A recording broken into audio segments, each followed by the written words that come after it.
It was a bitterly cold morning when John shuffled down the busy street, clutching his tattered coat tightly around his frail body. His beard was unkempt, his shoes full of holes, and his stomach had been growling for nearly 2 days. The world passed him by as if he were invisible. Men in suits, women holding coffee cups, teenagers laughing with headphones on. No one noticed the homeless man sitting on the sidewalk, except for the occasional glance of pity or disgust. John had long since grown used to the loneliness, but the hunger was harder to ignore. He walked toward a park, hoping to find scraps in the trash bins. As he reached a bench, his eyes caught something glimmering on the ground. It was a black leather wallet, thick with bills and cards. He froze, staring at it as if it were a mirage. Slowly, he picked it up. His hands trembled as he opened it. Inside, he found at least 5 crisp $100 bills, several credit cards, and a driver's license. For a moment, the world seemed to stop. With that money, he could eat for weeks, buy shoes, maybe even rent a room for a few nights. His heart raced as temptation burned inside him. But then he looked at the photo tucked neatly behind the driver's license. A smiling woman, 2 little children hugging their father, the owner of the wallet. John sighed deeply. He thought of the man losing this wallet, perhaps desperately searching for it. He thought of those children waiting at home.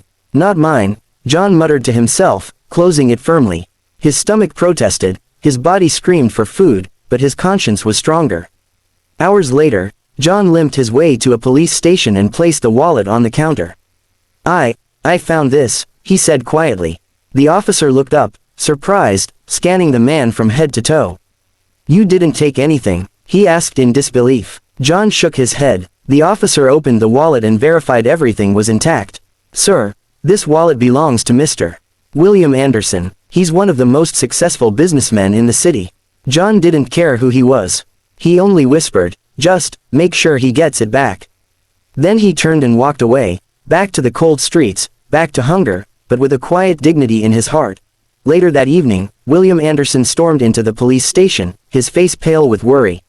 "My wallet. Did anyone?" The officer handed it to him. William flipped it open, stunned to find every dollar, every card untouched. Relief washed over him. "Who returned it?" he asked urgently. "A homeless man," the officer replied. "Looked like he hadn't eaten in days." Didn't give his name. William was speechless. In his world of high-rise offices, million-dollar deals, and ruthless negotiations, honesty was rare, especially from someone who had nothing.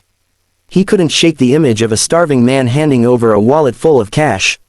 For the next few days, William searched. He sent employees to scan the streets, asked local shelters, even placed quiet inquiries with the police. But John seemed to have vanished into the city shadows. Then, one snowy night, fate intervened. William was being driven home when he spotted a familiar figure huddled by a dumpster, shivering under a thin blanket. "Stop the car," he ordered. He stepped out and approached cautiously. "Excuse me, were you the one who returned my wallet?" John looked up, startled. His eyes were weary, but there was honesty in them. "Maybe. Doesn't matter. You got it back, right?" William's throat tightened. Here was a man who could have taken everything but chose to give it back. "It matters to me," William said firmly. He removed his coat and draped it over John's shoulders. "Get in the car." John resisted at first, shaking his head. "I don't want charity." "This isn't charity," William said.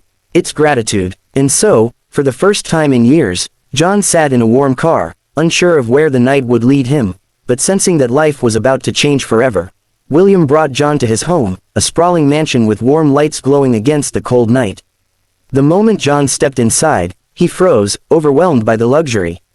William's wife and children came to greet them, and though John felt out of place, their kindness eased his discomfort. Over dinner, John finally ate until he was full, something he hadn't experienced in years. William listened quietly as John shared his story. Once a factory worker, John had lost his job, then his home, after a workplace accident left him unable to work. With no family to support him, he had spiraled into homelessness. William's heart ached. He realized that people like John were often dismissed as failures, when in truth, life's cruel turns could bring anyone to their knees. The next morning, William made a decision. "John," he said, "I want to offer you a job at my company. Something light, something you can handle. You won't live on the streets again." John's eyes filled with tears. He stammered, "Why me? There are so many others." Because you showed me integrity, William said softly. You reminded me of something money can't buy, honor. Weeks turned into months. John adapted to his new life, working as an assistant in William's company. He rented a small apartment, bought new clothes, and started rebuilding his dignity. Soon, his coworkers respected him not just for his work, but for the story of the homeless man who returned a millionaire's wallet. 1 year later, John stood on a stage at a charity gala hosted by William. With trembling hands, he shared his story before hundreds of guests, encouraging them to help those forgotten on the streets. Applause thundered through the hall. In that moment, John realized that his single act of kindness had not only changed his life, it had sparked a ripple effect of compassion across an entire city.